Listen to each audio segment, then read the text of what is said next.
Shane Nigam നായകനായ ഹാൽ എന്ന ചിത്രം തിയേറ്ററുകളിൽ നിറഞ്ഞോടിക്കൊണ്ടിരിക്കുകയാണ്. ഷെയ്ൻ നിഗം തന്നെയാണ് നമ്മോടൊപ്പം ചേരുന്നത്. ഷെയ്ൻ, ചിത്രം വലിയ വിവാദങ്ങളായിരുന്നു. പലയിടങ്ങളും ചിത്രം പ്രദർശിപ്പിക്കരുതെന്നുള്ള താക്കീത് വന്നിരുന്നു. ഒപ്പം തന്നെ കോടതിയെ സമീപിച്ചിരുന്നു. എങ്ങനെ ആ സമയം കടന്നു? ഇപ്പോൾ ചിത്രം തിയേറ്ററുകളിലെത്തി. 25 റിലീസായി. ക്രിസ്മസിന് എല്ലായിടത്തുനിന്നും നല്ലൊരു റെസ്പോൺസ് കിട്ടുന്നുണ്ട്. നല്ലൊരു റൊമാൻറ്റിക് എൻ്റർടൈനർ ആണെന്ന്, നല്ലൊരു മെസ്സേജ് ഉള്ളൊരു സിനിമയാണെന്ന് ജനങ്ങൾ പറയുന്നുണ്ട്. പിന്നെ എനിക്ക് തോന്നുന്ന കണ്ട പ്രേക്ഷകർക്ക് തന്നെ അത് തിരിച്ചറിയാൻ പറ്റും എന്തുകൊണ്ടായിരിക്കാം അങ്ങനെയുള്ള സെൻസർ ഇഷ്യൂസ് ഉണ്ടായെന്നുള്ളത്. ആവിഷ്കാര സ്വാതന്ത്ര്യത്തിലേക്ക് നമുക്ക് കൈകടത്തുന്നത് അതിനു വേണ്ടിയിട്ടാണല്ലോ ഈ സിനിമ ഫൈറ്റ് ചെയ്തതും.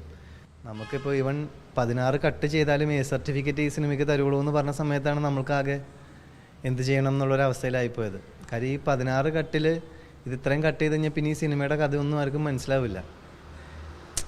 അതാണ് നമ്മൾക്ക് നേരിടുന്നൊരു വിഷയം. ഇപ്പോൾ വയലൻസോ അല്ലെങ്കിൽ അങ്ങനെ യാതൊരു വിധ വേറെ ന്യൂഡിറ്റി ഒന്നും ഇല്ല. പിന്നെ നമ്മൾക്ക് എന്തിനാണ് ഈ സിനിമയ്ക്ക് സർട്ടിഫിക്കറ്റ്? അപ്പോൾ അത്തരം കാര്യങ്ങൾക്ക് വേണ്ടിയിട്ടാണ് ഇതിൻ്റെ ടീം ലീഗലി പോയത്, ഫൈറ്റ് ചെയ്തത്.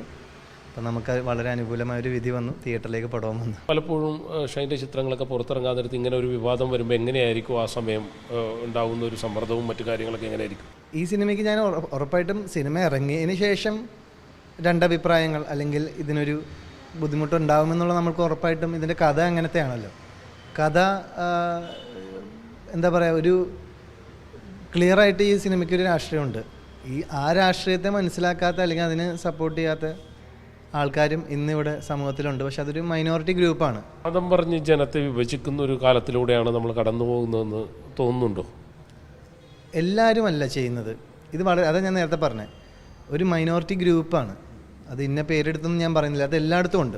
ഷൈൻ നിഗം എന്ന് പറയുന്ന ഒരാളുടെ ചിത്രങ്ങൾക്കെതിരെ എവിടെയെങ്കിലൊക്കെ ഒരു ഹേറ്റ് ക്യാമ്പയിൻ വരുന്നതായിട്ട് എപ്പോഴെങ്കിലൊക്കെ ഫീൽ ചെയ്തിട്ടുണ്ടോ? അങ്ങനെ ഉണ്ടായിട്ടുണ്ടോ? ഫീൽ ചെയ്യുന്നുണ്ടോ? അത് അങ്ങനെയൊക്കെ ഇടയ്ക്കൊക്കെ ഇങ്ങനെ പൊങ്ങിയൊക്കെ വരാറുണ്ട്. എന്തൊക്കെയോ ഒരു ചില ഭാഗങ്ങൾ ചില ആൾക്കാരിൽ നിന്നൊക്കെ.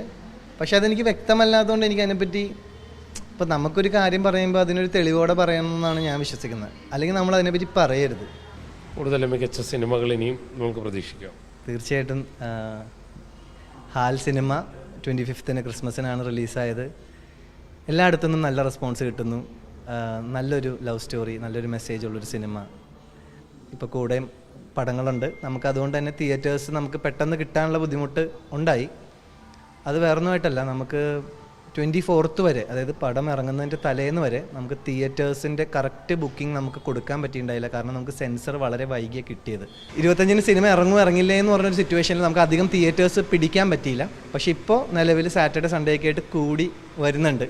അപ്പോൾ അതൊക്കെ അതുകൊണ്ട് തന്നെ പല സെൻറ്റേഴ്സിൽ ഇല്ല എന്നുള്ള പല മെസ്സേജസും എനിക്ക് കണ്ടിരുന്നു. പക്ഷെ അതെല്ലാം പരിഹരിച്ചുകൊണ്ട് അടുത്ത ആഴ്ച മുതൽ ഒരുപാട് സെൻറ്റേഴ്സിലേക്ക്, എനിക്ക് തോന്നുന്നത് 30-ൽ കൂടുതൽ സെൻറ്റേഴ്സ് നമുക്ക് ആഡായി കിട്ടിയിട്ടുണ്ട്.